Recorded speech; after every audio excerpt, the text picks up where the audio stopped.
Okay, so we're out in the garage here, and I've been working on a 1974 JAWA motorcycle made in Czechoslovakia, about 1974. I believe it's a 1974 model based on the model number and serial number, etc.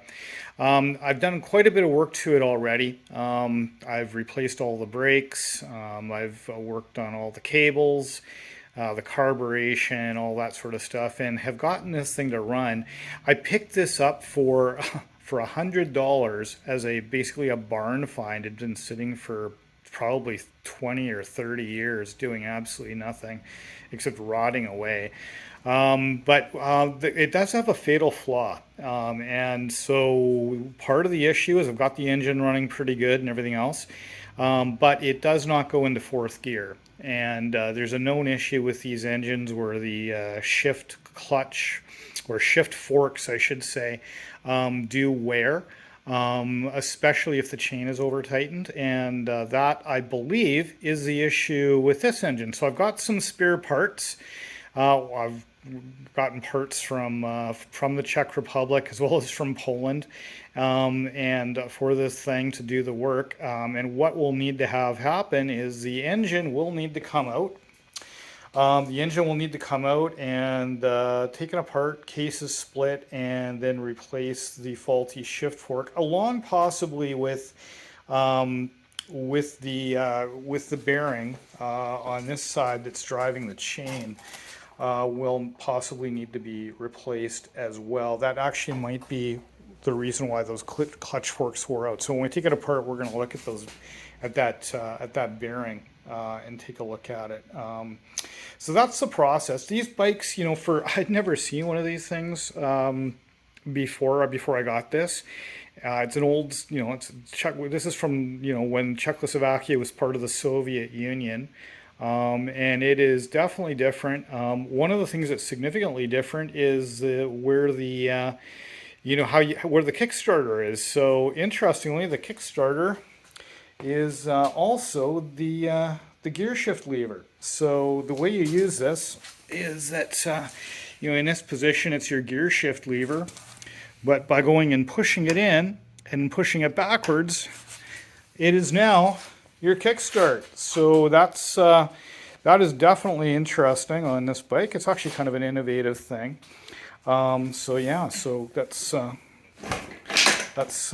your kickstart, and then once you got her going, she just automatically flips back into the gear shift lever position. So that's kind of a pretty cool thing about this bike. The other thing that's kind of cool, there's a few other cool things. Really great design for the rear wheel. Anyone that's ever had a flat rear wheel knows the pain of getting the chain off and everything else. This bike, and I'm not going to show you here because I don't have it apart. I should have done some videos earlier when I was doing this work. But when you take that tire off, the tire is completely independent from the chain. So it's actually got some rubber blocks in the housing. I'll just come over here and kind of show you. So there's a housing right back here, and inside this housing there is some rubber blocks that also engage the hub of the rear wheel, and that's actually what runs what powers the rear wheels.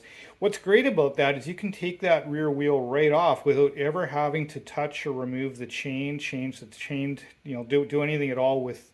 Obviously, the chain tension would be affected, but you don't have to remove the chain or anything else. You just simply, pop the tire off and you can put it back on again. It's really quite a great design.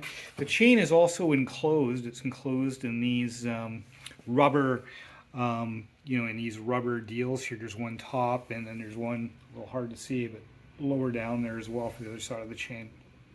These were completely rotted out when I got them. I replaced them. I've also put new shocks on it. There was a hole in the muffler. Carburetor needed redoing. Gas tank, of course, was rustier than heck, so cleaned it out and used red coat on it. Red coat is the best gas tank sealer I've ever used. It's fantastic. So that's all done. But the last, well, it's probably not the last thing, but the thing that really needs to be done is to fix this thing so that fourth gear works. So that engine needs to come out. So that's what I'm going to be filming for two reasons. One, it's always nice to post a video on YouTube, but also so I can remember how to put this darn thing back together again. So yeah, should be fun. So hey, well, without further ado, let's crack on.